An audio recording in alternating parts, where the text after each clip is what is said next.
keep your leftist religion out of my face and I'll keep the Bible out of yours. That's like explicitly not what he's doing. Not only is it not what he's doing, he wants you to pay for it. What is the leftist religion? Which side are you on? Which side are you on? We've talked about the fight to privatize public schools in Alabama several times on the show. We do this to provide a response to the propaganda that you're going to hear on stations like WVNN in Huntsville and conservative stations across the state, because they're going to paint you this like rosy picture, right? And we aim to cut through the noise and provide you with the reality. And I hope critical and conscious listeners will evaluate our arguments and our support of our arguments with the arguments of our opponents on these issues, because I think if you look at them as a neutral, independent observer, you're going to see that our arguments are better. We are similar in that we do present, and we have, an ideological and philosophical argument for public education, okay? We have this predisposition towards the public good, towards the collective good, towards community, that we have on this program as unionists. You know, this is, and we're not shy about it, right? Okay, so this is a bias that we have, and we present it, and we present the arguments for why a collective vision of public education is better than a private, individualistic, consumer-oriented argument for private education. Why it's better to have a collective public education. So we do that, and I hope that we do that more coherently than the argument for private education. But the biggest difference is that we do actually provide you supporting evidence for our position being better. They will say competition, privatization is going to improve schools. They'll say that like it's a tautology, like it is true, just facially. That it is true, and you don't have to do any further investigation. They don't feel any need to back this up. And we have repeatedly on the program shown that, in fact, competition and privatization has been tried. It's been tried all over the country. It's been tried all over the country in states all over the country, and it has not improved public schools, which is a pretty easy, thing to grok. It's a pretty easy thing to understand that, okay, maybe privatizing, taking money away from the public education system isn't going to help public schools. But in addition to that, it does not even help the people who make use of these vouchers. And so and we've shown you that. We've looked at studies, and we've given you the data. And there is never, they'll throw out these things when they happen. And just last week, Yaffe was talking about how Arizona passed a huge privatization bill that is probably the broadest in the country. and he's going to tout that, and he did tout that and saying, this is so great, this is so great. Here's a question. Why is it that they don't go back and look at the states that do have currently the broadest privatization of education and show you the results? It's because it's not good. I have never once on conservative talk radio, which I listen to far too much of for my well-being. Yeah. And I've never. Somebody has to do it. Somebody's got to do it. Somebody's got to do it.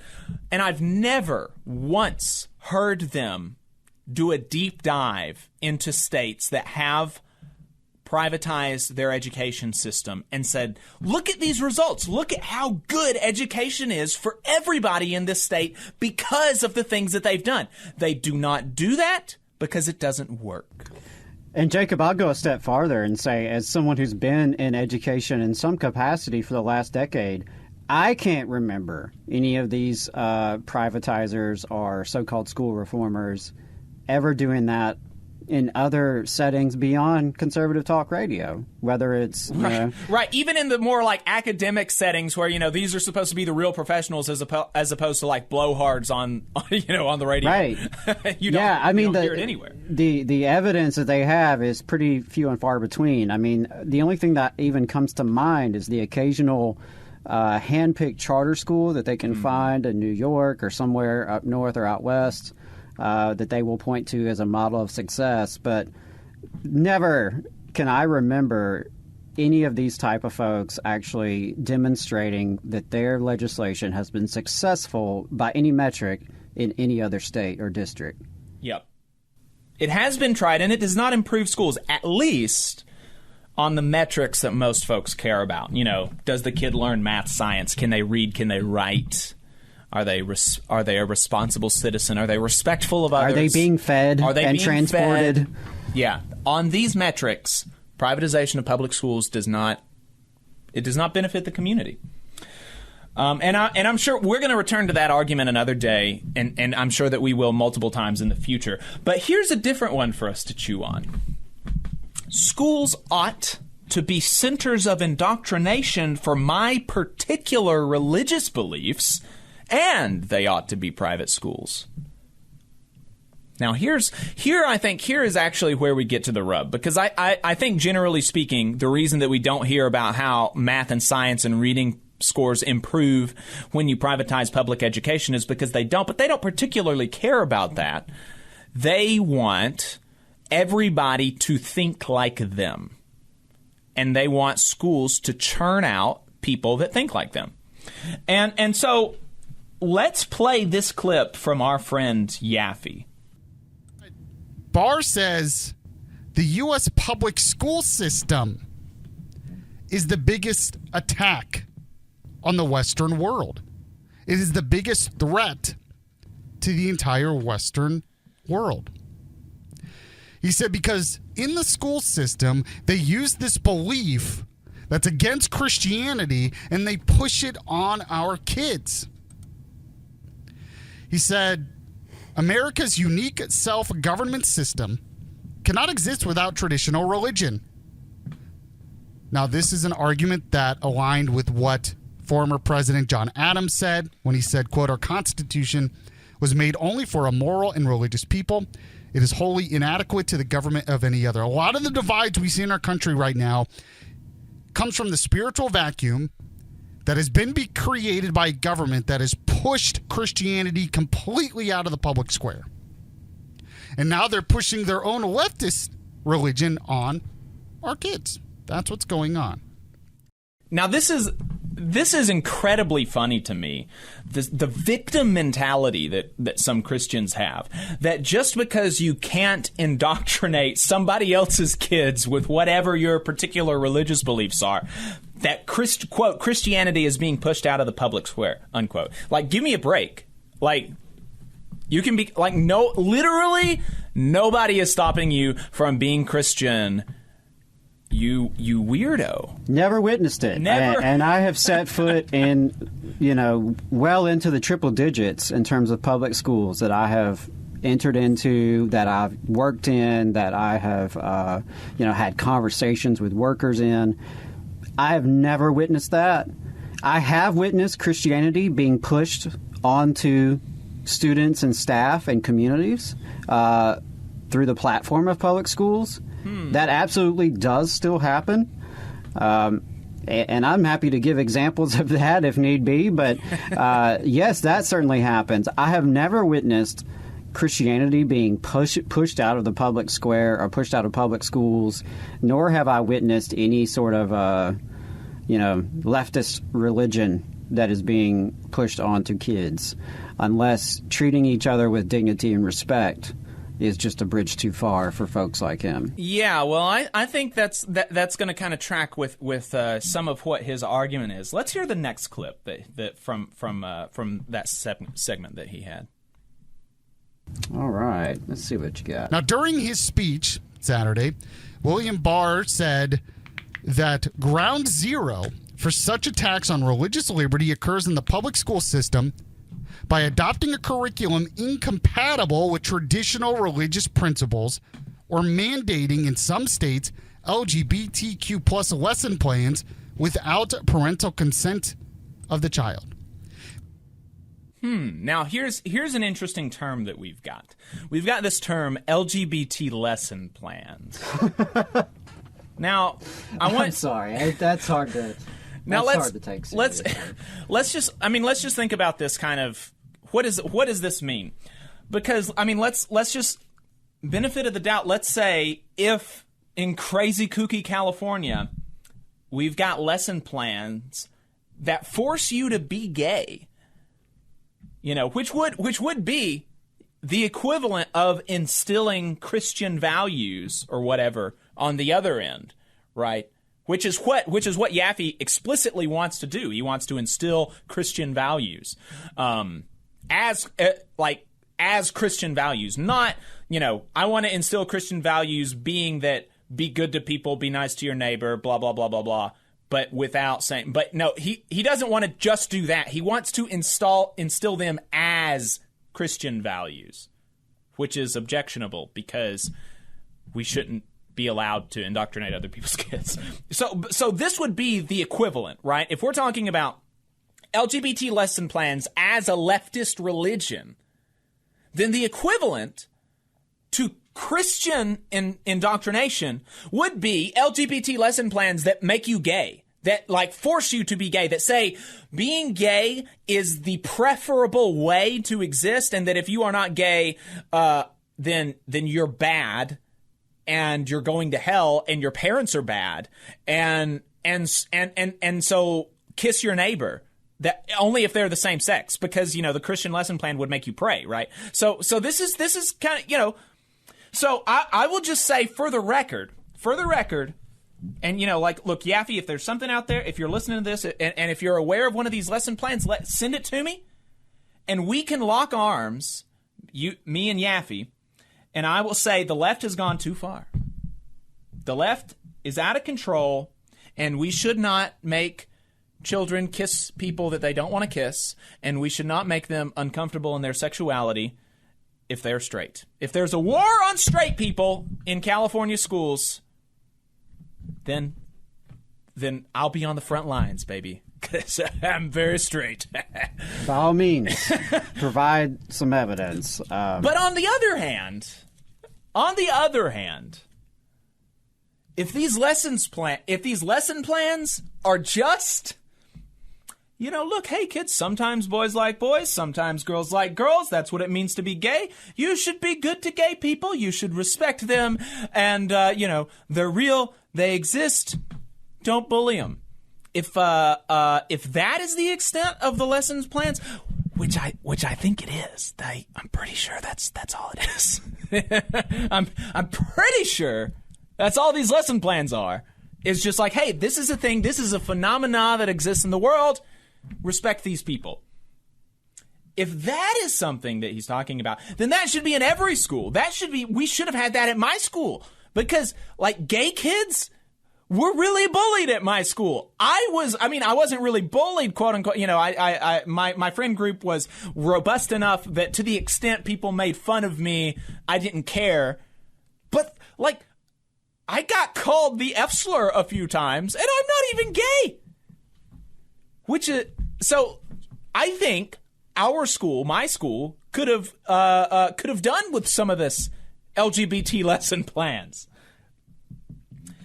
But Adam, I want to lean on your experience again as a teacher. Are there lesson plans in Alabama that are turning the kids gay? No.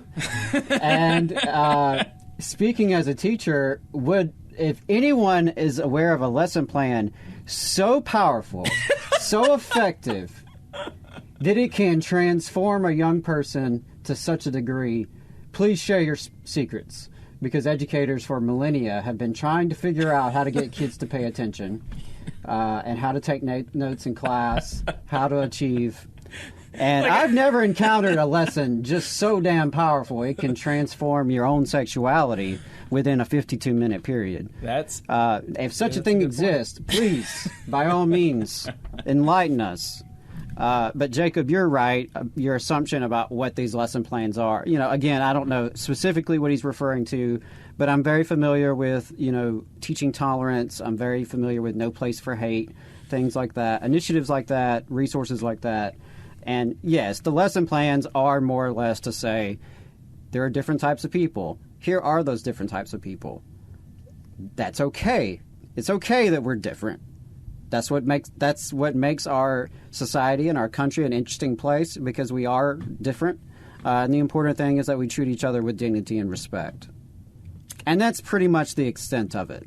I'm not aware of anything that would, that should be offensive along those lines. Interesting. If instilling values of dignity and respect into your children, if you find that to be offensive, the problem is with you, not the lesson. Yep. So let's just let him finish out this argument, and he's going to provide his solution here to this problem of leftist religion in schools. So William Barr is right. We have to bring religion back, I believe, Christianity back. At least if you are a Christian, you should be able to instill those values on your own children. We can at least say that, right? And have an ability to educate your children based on those values. So this is where school choice comes in. The only solution to this, because you have the leftist religion being pushed on our kids in the culture, but especially in public schools, how do you escape from that? The only way to escape from that is to get out of the public schools and go to a private school. But because our system is so screwed up, private schools are very, very expensive. And our tax dollars are just pushed into public schools, except when you have school choice options. All right, so there we go. That's the argument. Now, it's a confused argument, but it's an argument nonetheless. So first he says, we got to bring religion back, which is really the thing, right? That's really the thing, is he can't stand... I mean, I don't know. Maybe he just doesn't mean what he says. But based on this argument, we can assume that he cannot stand living in a world where people believe differently than him. So he wants to indoctrinate other people's children. And it's funny that he's using religious liberty to justify this, because I was actually at a union convention facilitating a panel the other day where somebody said something about religion, making them uncomfortable and things like this in union meetings and stuff. And my advice was basically, look, we're all adults, no harm, no foul, as long as the songs about, the hymns that they're singing aren't about like, God damn the sinner and, I hate people that aren't Christian, as long as it's just kind of general, like, Lord help us, give us unity, whatever. As long as it's got, just a general thing, then like, let's be respectful of each other and we're adults. And the dynamic there is a lot different than being in school, right? Because you're not an authority figure. Your elected official in your union isn't an authority figure in the same way that your teacher is, right? So since we're all adults, we've all got our own ideas. Generally speaking, let's just live and let live. And if they want to sing a hymn, that's fine. That was and I'm not like a religious person, I'm not, but that's fine. And I think and the flip side to it is, if you are in a position of leadership or you're conducting a meeting, be sensitive to the fact that not everyone is going to agree with you. Not everyone's going to belong to a particular religion, and in fact, you may have some people in your meeting that have been harmed by institutional religion. And so, again, you said, just be adults, be sensitive to each other's needs and differences, and be respectful. Yeah. Shouldn't be that hard.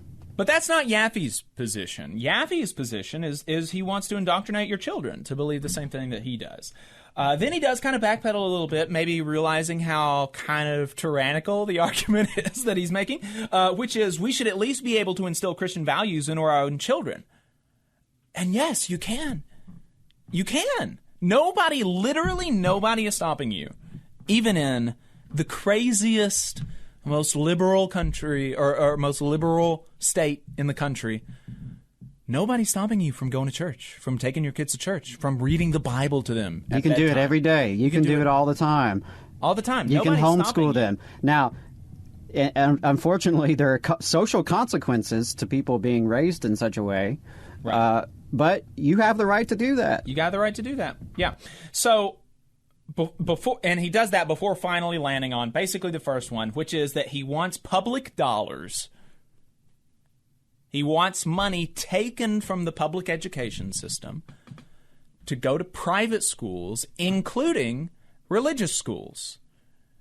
He wants atheists and Muslims and Catholics with their taxes to pay for, whatever the hell Baptist private school that he wants to send his kids to.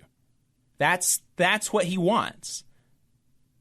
And that's not what we want. And so this is the it's kind of difficult, in the argument about do they make schools better with respect to math, science, and reading. There are kind of qualitative and quantitative things that we can point to that say, look, the thing that we're advocating is objectively better, right? But in this, it is kind of difficult because, and so more or less, all I'm doing is kind of clarifying. I just want to put out there, this is what the right wants. And this is actually really consistent with the entire private school movement, because the entire movement to privatize schools actually began during integration because they wanted segregation academies. They wanted to create schools where you could exclude the blacks, where you could exclude black people, and you could teach white people that it's okay to exclude black people and that they're inferior, and they wanted the tax dollars of black folk to pay for that. And so here we're just in a different iteration. They're more or less, I think there's still some of that, but more or less, we've got to a place where, okay, the theocrats are fine with, interracial mixing and whatever, although there's still a lot of segregation in these private schools and in the way that school districts are divvied up, but it's at least not as explicit. But now the explicit thing is we want to take our kids out of public schools so we can teach them that we can teach them our Christian values about how it is bad to be gay and that you should, not be okay with gay people. You should not support them. We don't want it taught to our children to respect gay people.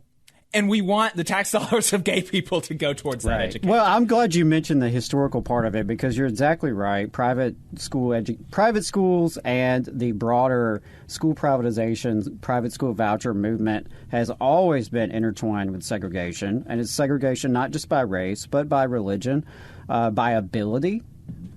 Because, surprise, surprise, these schools tend to not be so keen on students with disabilities. And aren't too eager to provide the expensive accommodations that public schools provide. And, of course, segregation by class. These have always been intertwined with this mission to break the public school system. Yeah. Yeah, and it's funny that he's really proud of this line, keep your leftist religion out of my face and I'll keep the Bible out of yours, because that's explicitly not what he's doing. Not only is it not what he's doing, again, he wants you to pay for it. What is the leftist religion? Right. There is no coherent explanation of what that concept is. As someone who is a leftist, I couldn't tell you what he's talking about. Yeah. And not only was Yaffe happy with this silly line of reasoning, so was Scott Buttram of the Russellville Tribune, which is very funny. I guess these people are easily impressed. There's no other way to explain it. So we're going to go ahead and before let's read a couple things from the chat, because there's some good contributions to this conversation here. Let's see. Jared mentioned that they have churches in their homes to teach their religion. What is wrong with these people? They literally have the most powerful cultural institutions in most folks' lives outside of urban centers, which is the church. And of course, why is it not sufficient for you to teach your children about your religion in your churches and at home? Why do you have to have my tax dollars funding your religion. It's insane. It's Looney Tunes. So yeah, turns out it's harder to instill this ideology in children when they spend 7-8 hours a day with a diverse group of people from a diverse group of backgrounds. You just saw a clip from the Valley Labor Report. We are live every Saturday morning from 9:30 a.m. till 12:30 p.m. And we pride ourselves on keeping all of our content free to everybody so that we can talk to as many working folks as possible. If you support the work that we're doing, you think that it's important, you think that it's good, then consider making a monthly contribution to the project, and you can do that on our website, tvlr.fm.